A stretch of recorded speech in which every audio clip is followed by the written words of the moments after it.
It's so beautifully gloomy. Friends, it's October, and you know what that means. It's Halloween time. I'm officially allowed to decorate the house. If it were up to me, I probably would have started decorating a few weeks ago, but a compromise was made. Anyway, the invitations have just gone out for the 3rd annual Halloween Spooktacular at our house. I've always wanted to throw big Halloween parties, but it's kind of gone a little bit further than I even anticipated. My sister-in-law's birthday is right around Halloween, so my husband used to tell me about their annual birthday parties that were always sort of Halloween themed and how they used to do quests. There was a different theme every year, and they had to go around the house and the garden and solve a bunch of puzzles, and it just sounded really, really fun. And so I decided to resurrect a tradition that I never actually took part in, but sounded really fun, and combine it with my own aspirations of Halloween extravaganzas. Last year, the party consisted of 2 main sections. During the afternoon, we had the family members with the kids over, and I had set up a quest around the house for them so they could solve different puzzles and things. And then in the evening, we had the adult party. There's this show over here called Taskmaster, which is sort of a game show, but with British comedians. And they have to do all of these different ridiculous tasks and be fairly subjectively evaluated on them by the Taskmaster. And so I decided to do a Halloween-themed Taskmaster event with 13 tasks, and it was so much fun. Man, was that a good night. What was the rest of the task? We had to... Spell from page 13. Sure, Judah, Bobo immediately. Powers granted immediately. Visible orthodox transposition. Wow. Caburian stance of fear. Whoa. Throwback bolt. And not again. 81 points. Oh,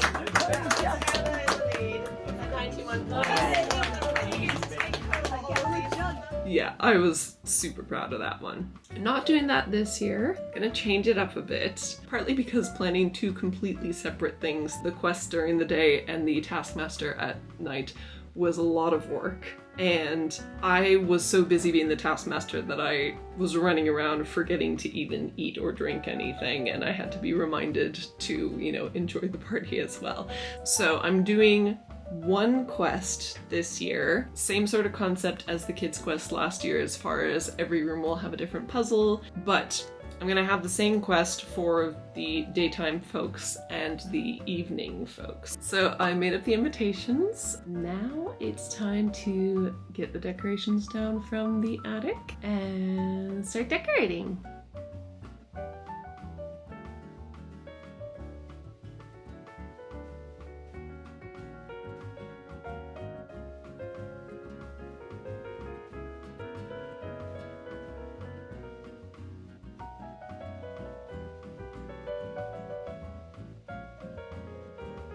One of my favorite Halloween decorations every year is a series of bats flying across the walls. This is an incredibly easy and cheap but effective DIY project. When I say I love decorating for Halloween, I mean even to the smallest detail. This is probably something I picked up from working and being engrossed in Disneyland, but I find people often love finding very subtle decorations around the house, like putting overlays on your everyday wall hangings.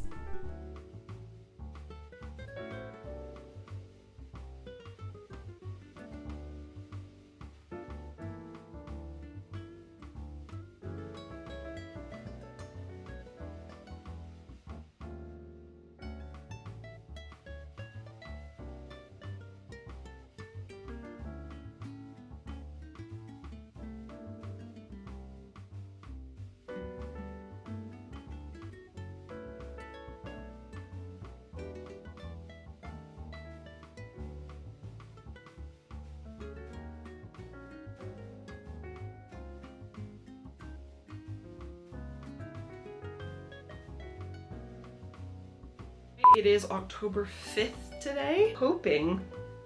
I'm hoping to get the bulk of the puzzles in every room set up within the next week or so that after, oh my gosh, there's such a pretty butterfly. Hold on, can I get this? Oh, it's so pretty. It's so Halloweeny as well. Okay, I'm back. Sorry, it was so pretty. It's still there too. I think it's sunbathing. Or was I? Yes, so I'm hoping to get the majority of the puzzles set up within the next week or so. I've then got a friend of mine coming to visit for a few days, and I haven't seen her since our wedding. After that, I'm hoping I can pretty much just focus on decor stuff. So the first room I'm working on setting up is our conservatory, which is going to be the potions lab. So there's going to be a puzzle in here where you have to find specific ingredients.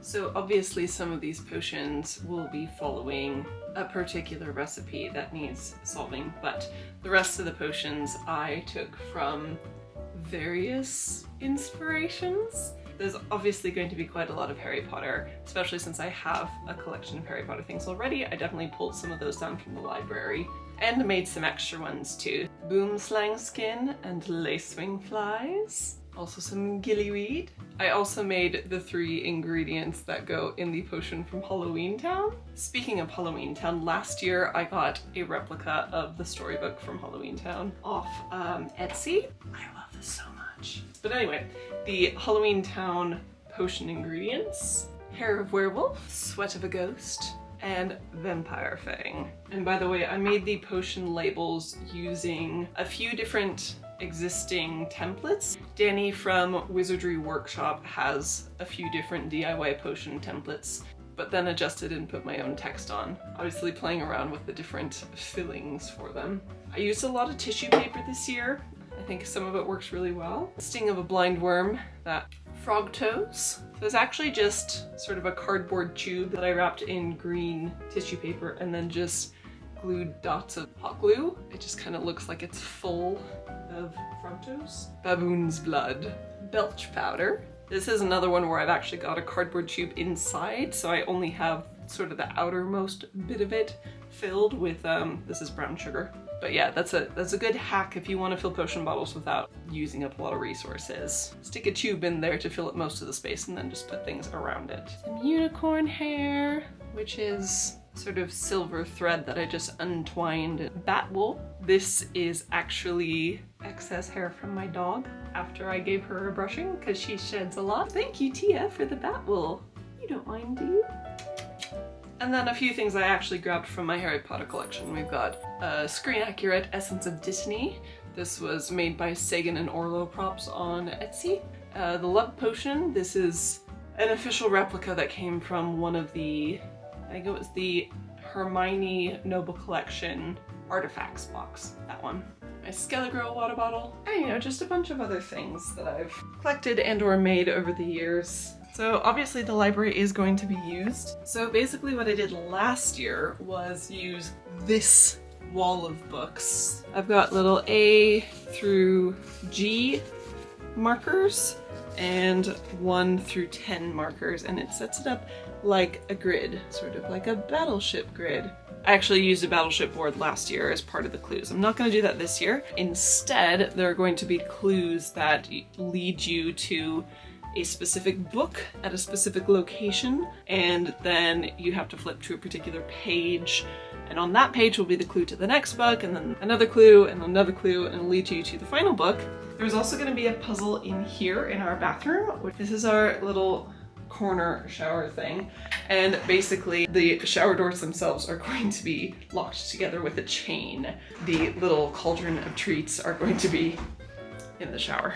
And as these rooms come together, I will show you more and more things. Right, so I definitely dropped the ball on vlogging, setting up a Halloween quest. I had to knuckle down and get the quest actually finished and just did not have time to vlog. But today is my last full day off where I can focus on the finishing touches. The good news is the entire quest is complete. Not everything is fully set up just because of logistics and because I want my husband to be able to enjoy the quest as well. So So certain things that need to be hidden around the house, I'm not gonna do until the day of because I don't want him to accidentally find them too early. So I have made a list of evening before and day of to-dos, which are mainly just sort of setting up lighting and audio, setting up those last little details or clues, or putting things in hiding places. The biggest project I have today is working on the dragon.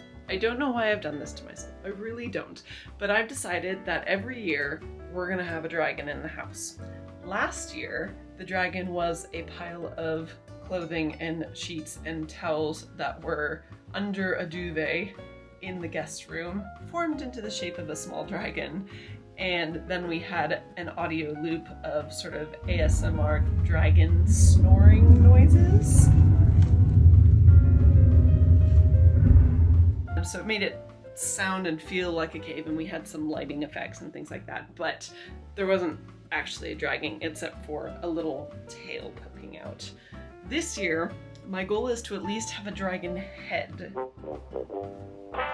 And then if I have to fake the body again under a duvet, I'm fine with that. For some reason, I've just decided it's going to be a tradition in our Halloween parties that the dragon is just going to get a little bit bigger and better every year. I mean, we've got enough attic space, so in my brain, why wouldn't you use all that space to store a dragon, right? But once everything is fully set up, I'm going to take you for a little tour and take you through all of the puzzles that I have set up around the house for this quest. First things first though, Halloween costumes are always mandatory at our parties, and of course we need to figure out our costumes as well. My costume is actually going to be pretty simple, but it's going to correspond with my husband's because my husband has decided that he wants to be Jareth the Goblin King from Labyrinth.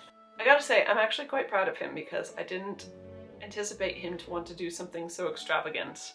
But he's so into it, and that just makes my heart really happy. So I figured, well, why don't we just do a couple's costume? My first ever couple's costume, and I will be Sarah from Labyrinth. So the great thing is I've managed to find the perfect blouse and the perfect waistcoat.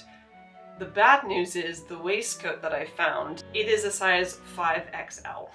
So I have to go pick it up. It's in the in-post locker. And then I have to take it over to my mother-in-law because she's the one that has a sewing machine. And the sun is out! So, well, that's perfect timing. So I'm gonna go now.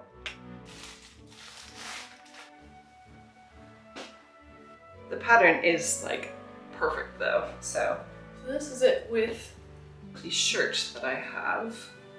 It should be fine. What? Get some jeans. I actually don't own a pair of jeans. Haven't worn them in years, but hilariously, my husband and I discovered recently that we're the same trouser size. So I'm just gonna borrow some of his jeans. My hair is already like the perfect length for Sarah. She does have dark brown hair though, and I do not want to dye my hair brown again. What the heck, I'll be a redheaded Sarah. Why not? Just gonna be a little bit more chill on the costume front this year and help my husband have all the fun. However, we also got this. I thought that was going to be my husband's wig. It is not. It is the Ghost's companion book, which, that's right, it just came out today. I absolutely adore the BBC Ghosts show. So I don't often buy companion books to like films and TV show. Obviously I have a whole Harry Potter collection, but I really wanted this one because this book carries on with some of the stories that didn't make it into the show. But anyways, the final season just came out and we watched it recently, and yes, I get to nerd out on Ghost just a little bit more. But I totally forgot this was coming today. Oh, it's just so fun. Okay, no, I need to stop now because I need to give you a tour. I'm going to walk you through the quest that I have devised for the house. I hope you like it. Feel free to take any of my ideas if you want to create a quest for yourself. I'm not precious about such things. I think this whole idea is to give people joy. For me personally, I love Halloween so much and always have. Knowing that a lot of my friends and family that grew up here in the UK didn't really have much of an experience of Halloween. A lot of them didn't go trick-or-treating, they didn't get dressed up. I can't exactly take them trick-or-treating as adults, but what I can do is create the same sense of wonder and magic that I got to experience as a kid by creating these elaborate Halloween parties. So I guess that's really my goal. So yes, I would like to share that now with you. So as our guests will enter the house, they will be greeted by the Headless Huntsman, who is having a bit of a dilemma. So right here, I've got a quick rundown of instructions and rules for the quest. But then our guests will also pick up one of these little guides, also a pen or pencil, which I need to fill in the cauldron there. But this guide will also have the same rules and instructions printed on it as are on that little poster, so they can carry this around with them. But if they open it, inside is essentially a map of where to find the various puzzles throughout the house. So each of these symbols correlates with a sign that is put up throughout the house. So we've got 2 downstairs here, the music room, which I just showed, and the potions lab, which is in the conservatory. And I will show you each of those in a minute. There is also a puzzle on the staircase itself, and then there are 3 puzzles upstairs. But I'm going to show you the downstairs ones first.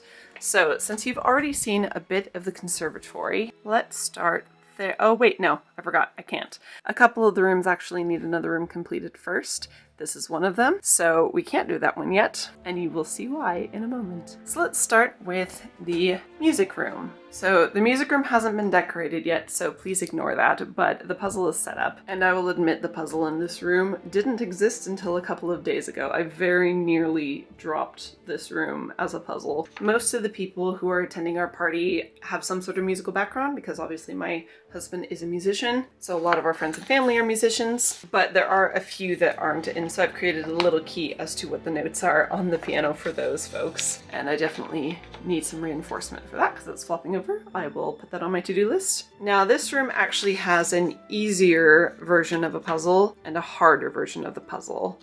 And I do have a hint for the harder one in case nobody wants to do that. So before I get to the puzzle itself, I also want to show you real quick how I've set these up. So essentially, once you've completed a puzzle, you can tick off that puzzle. And then there are reset instructions in every single room. So everything can be reset by the guests themselves once they finish the puzzle. So I don't have to be running around manning the house. So I'm going to start with a harder puzzle, and feel free to play along. I will pause this for a moment so you can read it. I start with a square of the magic number, the digit whose length is the same as its name. I end with the sum of the 2nd through 8th of the sequence to which Fibonacci gave fame. Look for the key in the answer you've found. You may have to search the room all around. Your musical treats will be safely encased where an unplayed instrument normally is based. If anyone wants a hint before I give away the answer. So for the magic number section of the riddle, 1 is 3, 3 is 5, 5 is 4. What is the magic number? And the Fibonacci sequence, for anyone who's unfamiliar, is this right here. So the 2nd through 8th, we need the sum of those. So if you want to try to solve this riddle yourself, pause it right here because I'm going to give away the answer. I start with the square of the magic number, the digit whose length is the same as its name. So the hint right here is 1 is 3 because O-N-E, there are 3 letters in the number 1. 3 is 5. There are 1, 2, 3, 4, 5 letters in the number 3. 5 is 4. What is the magic number? Well, 4 has 1, 2, 3, 4. 4 is 4. 4 is the magic number. So I start with the square of the magic number. So 4 squared is 16. So we start with 1 and 6. We'll come back to that. Second, I end with the sum of the 2nd through 8th of the sequence to which Fibonacci gave fame. So this is the Fibonacci sequence, and if you add up the 2nd, 3rd, 4th, 5th, 6th, 7th, and 8th numbers in the sequence, it adds up to 53. So 5, 3. So we've got 1, 6, and 5, 3. For those who already know the notes on a keyboard, that should probably be easy, but 1 is a C, 6 is on an A, 5 is on a G, and 3 is on an E. which spells cage. So somewhere around here is a cage that you must find, because the cage holds the key. So I haven't actually placed this yet because I haven't decorated the room, but I've got this little tiny bird cage, inside of which is a key. So if you can get the key out, which might be a feat in itself, I'm now realizing. See, I did have another objective to showing you the quest, because it gives me an opportunity to run through each puzzle and make sure there aren't any hitches, like not being able to get the key out of the cage. So I can run around and make some little adjustments as needed. Maybe I'll put the key under the cage, because it is a flat key. A little longer than a few minutes later. Ha! I got it! I think what I'm gonna do instead is like attach the key, like tape the key to the bottom of the cage maybe. Because then also it won't even be on display, the cage will be empty. But anyways, so going back to the riddle real quick, and I'm aware I'm sideways, I don't care. So look for the key in the answer you found. You may have to search the room all around. Your musical treats will be safely encased where an unplayed instrument normally is based. Again, this room hasn't fully been set up yet because my husband is still using it for the next day or two. But we will have this musical case enough on display so it's reasonably obvious. And this key goes to this music case. So you can unlock and retrieve your treats. So as you finish each puzzle, you will get both a treat and a trick. There'll be a trick and a treat at the end of every single puzzle. Now we have some vegan and gluten-free attendees, and so I've made sure we've got sweets for everybody. So you get to pick one of the sweets out, put it in your trick-or-treat bag, which I've told everyone to bring some. And then there will be some sort of trick. Now the trick will either be a clue for another puzzle, or it'll be a clue for the overall quest, which is to find the huntsman's head. So that's this puzzle, or I should say that's the harder version of this puzzle. The easier version will lead you to the key and this case as well, but the other one is much simpler because we do have some children coming to this party, and frankly we have some adults that probably want an easier riddle as well. So the easier one, for starters, shows you that you're after a 4-digit number, and the first verse is different. So this one says, I start at the very beginning, a very good place to start. For my next, add the number of toes on a foot to your guess for the previous part. The sum of 2 to itself and its half is third of my 4-digit code. It finishes when you add up the sum of my pumpkin head's eyeballs and nose.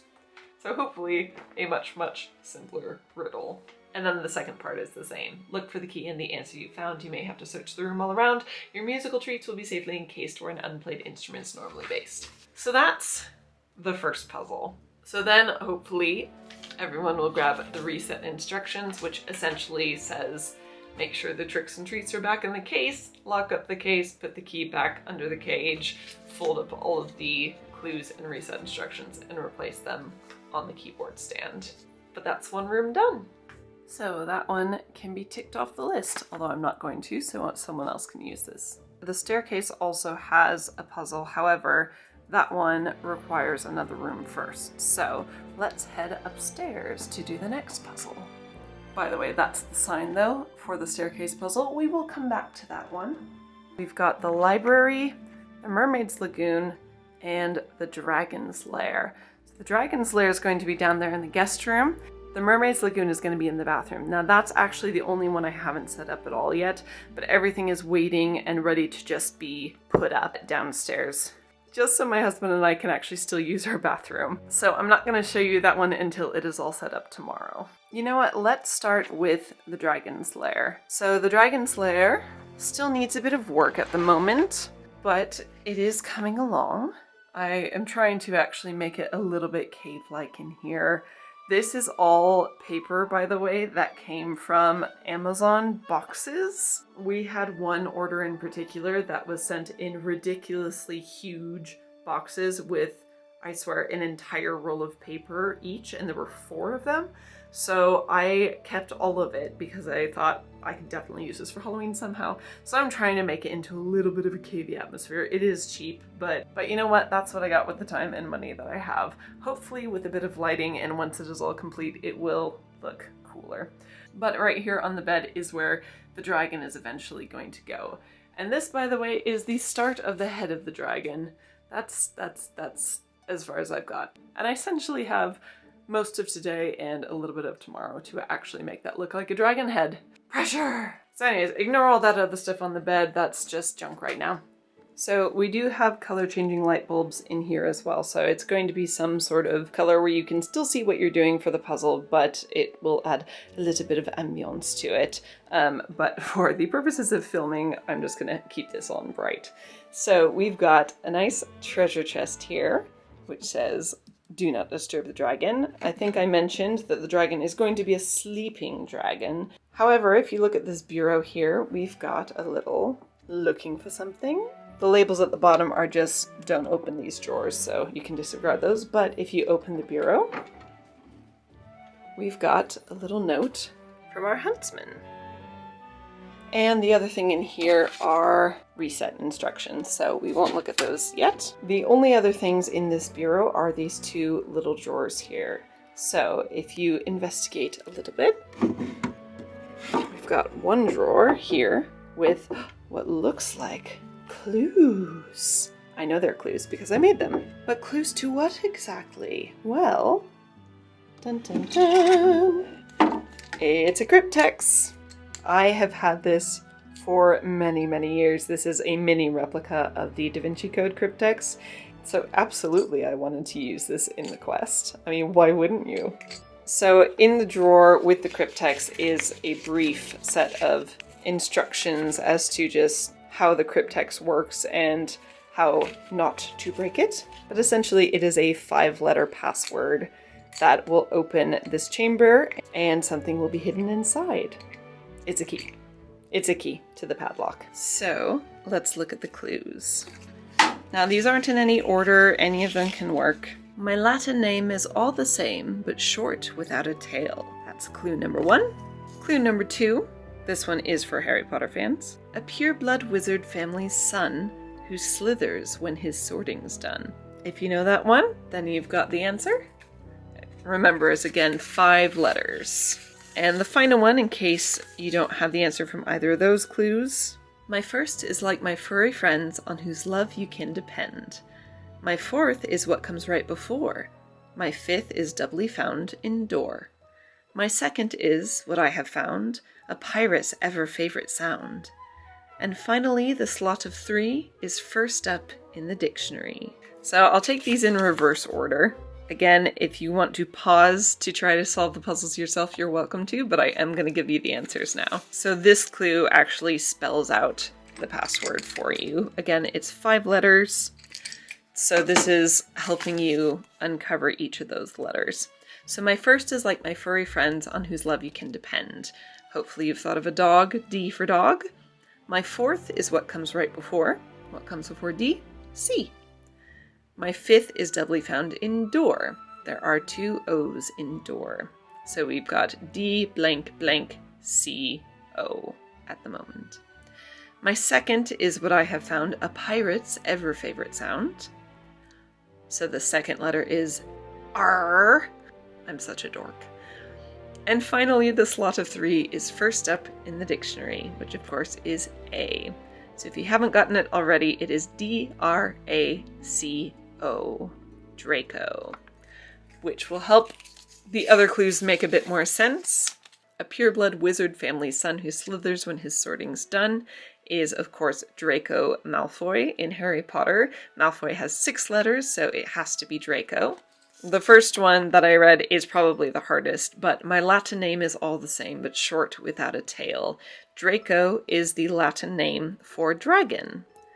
And it is all the same, but short, so it doesn't have the N on the end, and without a tail. It's a C instead of a G, so if you sort of take the tail off of the G, it becomes a C. For those that like Latin, I thought that might be fun to have the Latin name for a dragon.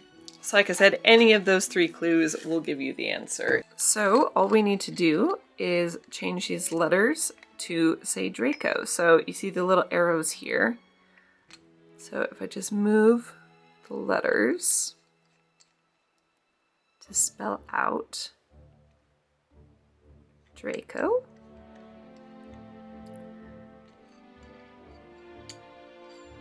Pull that out and you should have a key.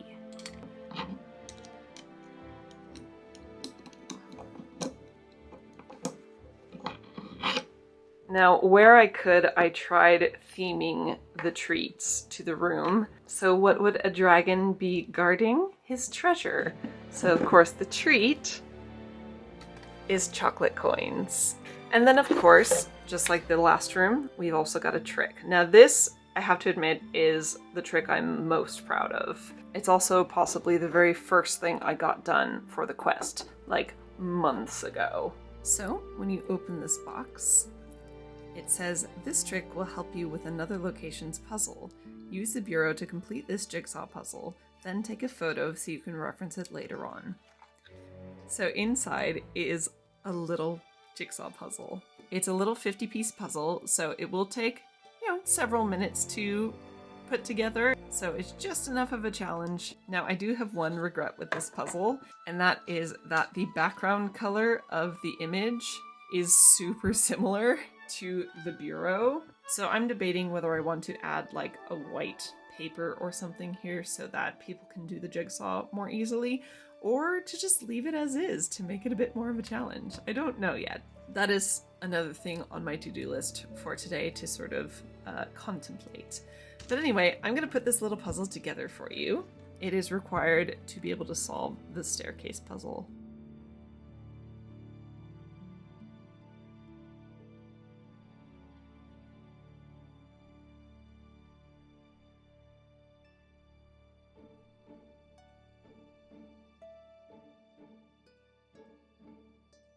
So as you can see, when the puzzle is completed, it creates a little Ouija board. But this Ouija board has colored letters, and those colored letters are going to be used in the staircase puzzle. So I'm having everyone take a photo of this to use for that next puzzle. And that is something that is in the instructions, that you will need to take a photo for one of the tasks. So make sure you have your phone on you or are with someone who has a phone. So there you are, that is the Dragon's Lair puzzle. Let me quickly reset this and then on to the next.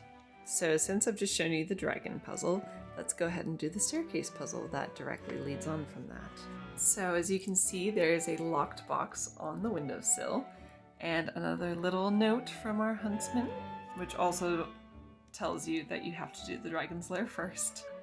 Because this is so high up, I have also made a little note to ask for help if you need with this box. But just above the box we have this. So we've got the 3 colors, purple, orange, and green, and a little note that says, the gold may be used more than once. So that won't make any sense if you haven't already done the dragon's puzzle. But if you've done the dragon's puzzle, you'll have taken that photo of the Ouija board, and you may notice that the colors align with this sign. So we'll have to take the letters of each of those colors. Again, the gold may be used more than once, so the T can be used more than once. And we'll have to come up with 3 words. But from that, we should be able to come up with ghost, pumpkin, and bat. Now, I haven't given any other hints, but if you look at the lock, it is a 4-digit numeric lock. And you might think, wait, there are only 3 colors. Well, trust me, it'll work out. Essentially, if we look at the huntsman's notes, he's talking about his art collection. So let's have a look at that art collection. There's his little portrait. There's our reset instructions for later. But essentially, it's just a bunch of Halloween-related artwork. Mostly Halloween-related artwork. I haven't been able to do an overlay on everything, but most of them now have something Halloweenish to them. So if you can get that far of connecting those colors with creating those words, I'm hoping it'll be fairly straightforward to just look at the pictures, count the number of each of those items that you can see, and that will unlock the box. So the first one we have is ghost. So there is one ghost there, two ghosts. Got quite a few in here. I think we've got 3, 4, 5, 6, 7, 8. Let's see. No ghosts there. No ghosts there. Yeah, so 8. So the first number should be 8. So then we have pumpkin. So again, we just look around. 9, 10, 11. So there should be 11, which makes the 4-digit code make sense. And the final one was bat. 6. So 8, 11, 6. There we go. And voila! More tricks and treats. And then for the trick, it's asking you to take one of these with you. Just a string of numbers. So again, that puzzle is done. So let's just check the reset instructions. And that one's all set. So that is 3 puzzles checked off so far. Before we head back downstairs, let's do the library. If we come in here, so there's our note from the huntsman. And we've got this book right here. So let's open the book, shall we? Ooh. Sorry, I know what's in it, but I still like it. So inside the book is another book. Nice little old book with a clue. Underneath that is, again, our reset instructions. But this is the clue. So, cock-a-doodle-dee, 'tis 6 o'clock when the skeleton sings tick-tock, tick-tock. He stretches his bones and counts the ticks, then counts his bones, 206. So if you take a little look at the library, I have my back wall of bookshelves organized into a little grid. So if we look again at the clue, so you can see the cock-a-doodle-dee, 'tis 6 o'clock. The D and the 6 are slightly bolder than the rest of the font. Hopefully that will lead you to want to look at D6. So if we look at D6, we're obviously going to be looking for a book, but which book do you think? Cock-a-doodle-dee, 'tis 6 o'clock when the skeleton sings tick-tock, tick-tock. Well, there is a book called The Skeleton in the Clock by Carter Dickson, and if we turn to page 206,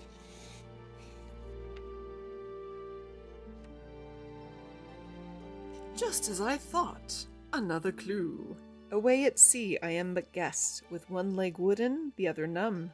15 men on a dead man's chest, yo-ho-ho, and a bottle of rum. So in this one we've got C and 1 slightly bolder. So we'll head to C and 1. There is a book called The Dead Man's Chest. Let's pull that out. 15 men on a dead man's chest. Page 15. Next up. To be or not to be, we ask, but they do not, their time has passed. They lie beneath 6 feet or so, 80 men all in a row. B and 6 are slightly bold. So B, 6. They lie beneath 6 feet or so. The Graveyard Book by Neil Gaiman. 80 men all in a row. Elizabeth and Mr. Darcy brought into this undead farce. Beware they don't feast upon your brain. 300 ran, but all in vain. Mr. Darcy brought in 2. E2. E and 2. Pride and Prejudice and Zombies. So I haven't put the final clue in this book yet. It is actually downstairs being aged by some tea. So let me go grab that real quick. Alright, so I've just picked it up from the aging station. So in page 300 of Pride and Prejudice and Zombies, you will find your efforts paid off, nearly done. I often use this tome for fun. This Bible holds some hidden things. Open and see what its magic brings. Just like before, we've got F and 10 in bold. So F and 10. So F10 aligns around here. This Bible holds some hidden things. Open and see what its magic brings. Well, we've got Bibliomagica here, which, yes, I stole from Halloween Town. So this book is the final book. Your treats and your trick. So this trick says a potion needs brewing along your quest. This clue may be useful, so do your best to remember. Shax 889. So they can either take a photo of this or they can write it down on their booklet, but you will need Shax 889 for the potions clue. Which again you can tell from the map because the potions room has a little symbol that says it requires the library first, and that's why. Now in resetting this room, what I've done is on the back of each of these little clues it says where to replace it, which book, which page number, and which location. And then the first clue needs to go back inside the book. So now that we've done the library, we can now do the potions lab, which is here in our conservatory. Have you visited the library? Yes, we have. If you remember, the trick from the library gave us the clue Shax 889. If you look at the books that are on the table, there is a book of Shakespeare. I'm going to grab that book and turn to page 889, where we see the Double Double Toil and Trouble poem from the witches in Macbeth. Now, if you look at the various ingredients listed here, you will be able to find each of those around the room. So essentially, all you have to do is find an ingredient. So Double Double Toil and Trouble, Fire Burn and Cauldron Bubble, Fillet of a Fenny Snake. Well... aha! So I'm not sure how people are going to want to do this, but they might want to take that potion and put it on the table. That's absolutely fine. Or just sort of keep track of them. But essentially you want to find all of the ingredients here.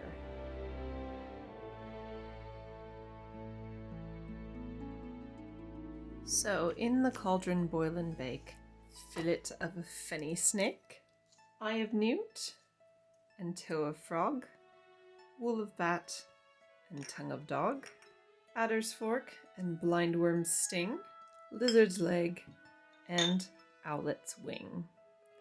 So that's the complete potion. Now each of these potion bottles has a little rune symbol on the top.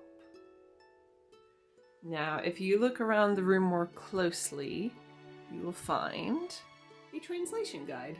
So essentially you just have to translate those based on the chart behind you. And if you were to translate them, it would come out to DEATHCAPS. In this room, there is a potion bottle, or an ingredient bottle, labeled Death Caps.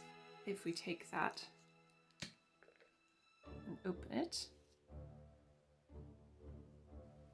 we've got a key.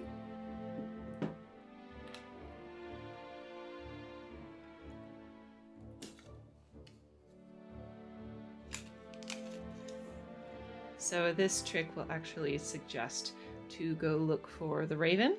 Now the raven hasn't been placed yet, so that will lead to one of these sort of dead-end clues. I've got two here, and each of these has another element to add to the clue. This one is this. This one is another string of numbers. So you'll need all three of these, and these will all lead you to the final hiding spot of the huntsman's pumpkin head. But this isn't going into its hiding spot until the day of. And other than the bathroom, which you haven't seen yet, but I will edit it in, these are all of the elements that will go into the Mermaid's Lagoon eventually. But I'm going to show you those when they're all set up. That is the whole quest of the house essentially, but as you've seen, some of the tricks will have you go searching throughout the house for something until you eventually find the huntsman's head. I have to admit, when I was putting this whole quest together, I was actually afraid I was making things too easy. We have some very, very intelligent people coming to this party. Our group of friends also loves doing escape rooms, so I tried to have it kind of feel like escape room puzzles. At the same time, now that I've actually been through all of it, now I'm worried I might have made it too difficult. I guess we'll find out. I'm hoping it's a bit of a middle ground. I'm sure if anyone's struggling, they can help each other out. Fingers crossed that people like it, that it goes off well, that it's not too easy and it's not too difficult. I don't know, I'm just like, oh. I just want it to be enjoyable. That's basically the main thing.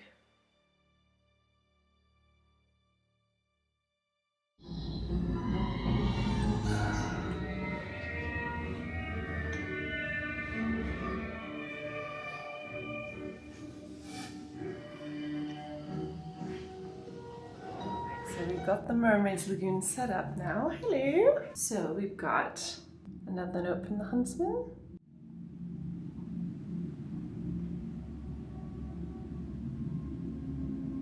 And we've got a chain around the shower doors with a little lock.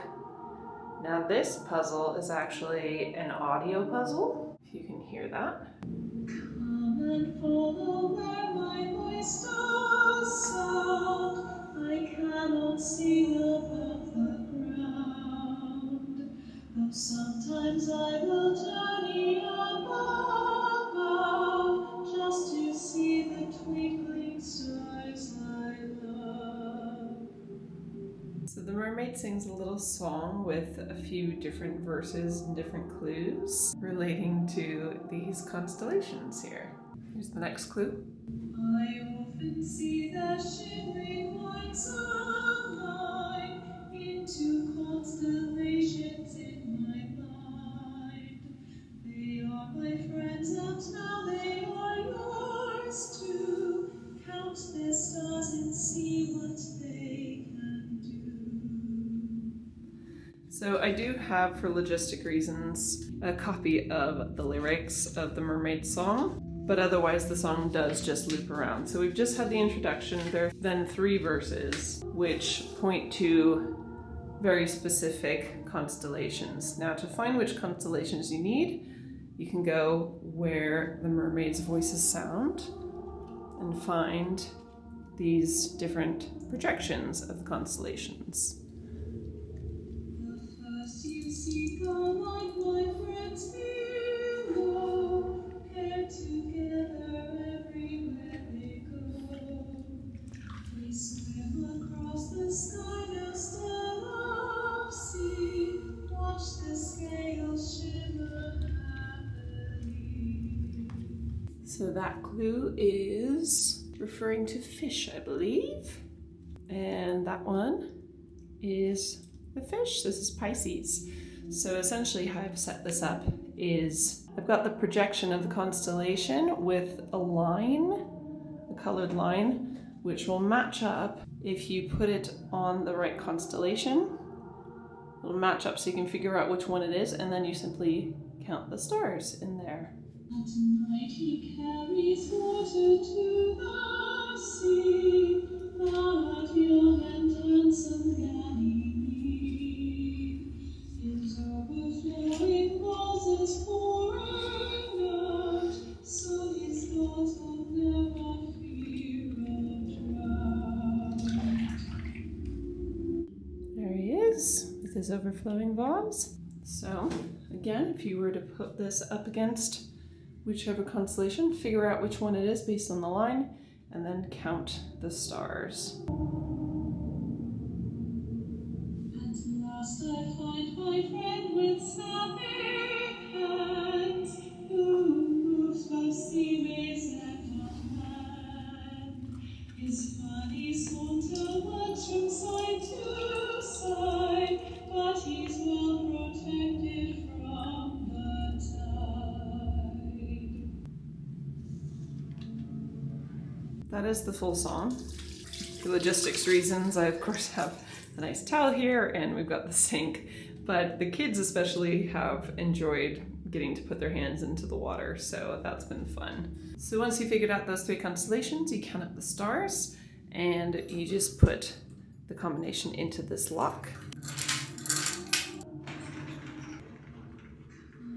So we've got the treats, which here are Swedish fish. And then we've got another trick here. I did not see where the huntsman went next as I returned to my underwater home when he left. However, he did mention something about wanting to visit his friend's grave to pay his respects. Mermaid. So that will take you on a search for the gravestone elsewhere in the house. So since the other day, I decided to add an extra little hint in pretty much every space, just in case it isn't clear what you need to do.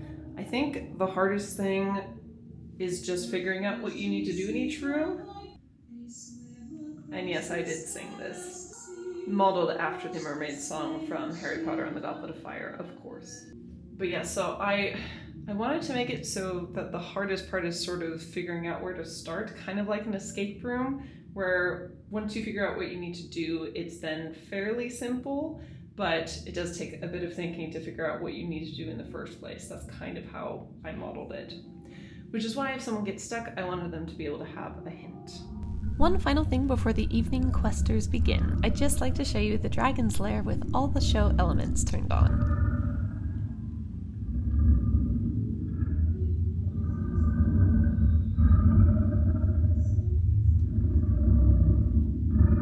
It's nowhere near the quality I'd like to get it to one day, but I still really enjoy the experience of this room. Probably my favorite room in that sense.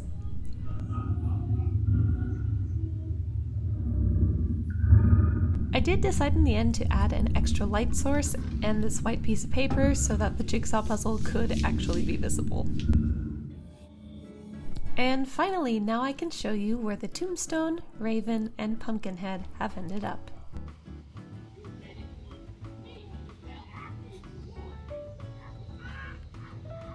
So when the guests arrive, they actually go by this little undead dog, shall we say. So when all the little strings of numbers are decoded, they read, "I am always guarded by my loyal undead dog."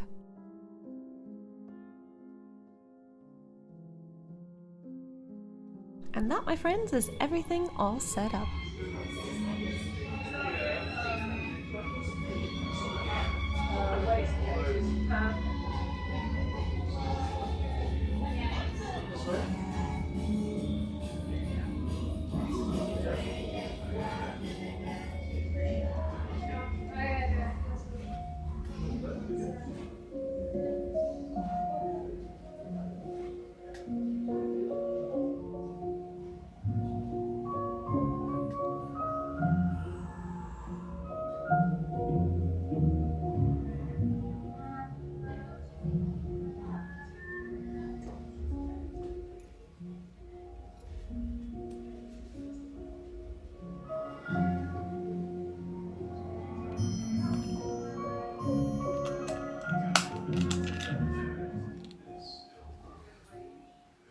Time to unleash the guests on their quest.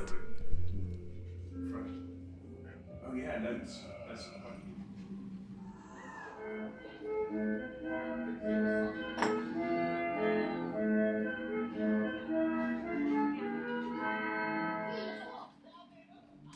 And that is our haunted harmonium, which just, plays spookily every so often.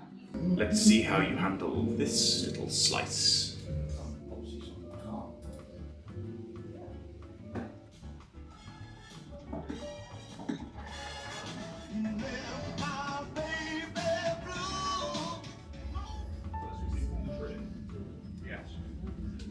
We don't want to trick people.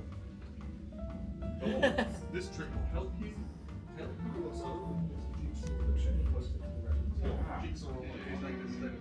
Oh no! You missed us dancing. Did I? We're trying to discover things. 9. 9. These look like constellations to me. Yes. Yeah. And they look like the constellations that map up to the doodah. Yes. So something about a skeleton. Things tick-tock. Skeleton at the Tick-tock. clock, here we go. Skeleton in the top. Ah. Or a charm of powerful trouble, like a hell broth, boil and bubble. That's Hey. what I told you. Well, that's the instructions. Have we That's got it. any other ingredients we've got to find? Oh, yes. I'll put these. But I think there might be some bits of paper in there. It's a shift cipher. Yes. Yeah. So all we need to do. Hang on.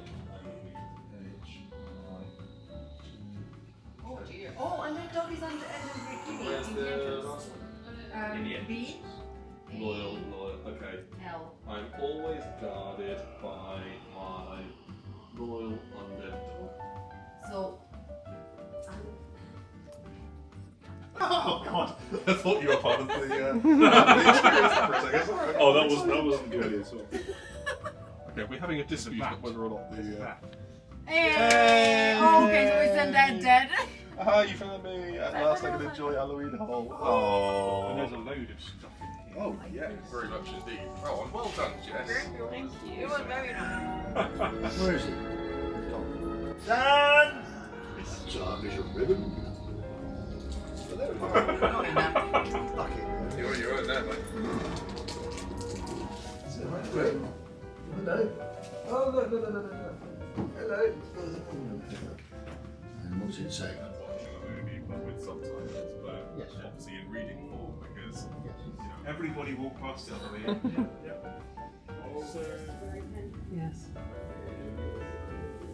Am I missing it still? You're close. Oh god. Everyone indeed found the huntsman's head, which was at long last restored to its rightful place. The quest was a success. Time to relax and enjoy Halloween. Until the next day when I began planning next year's quest. Happy Halloween, everyone.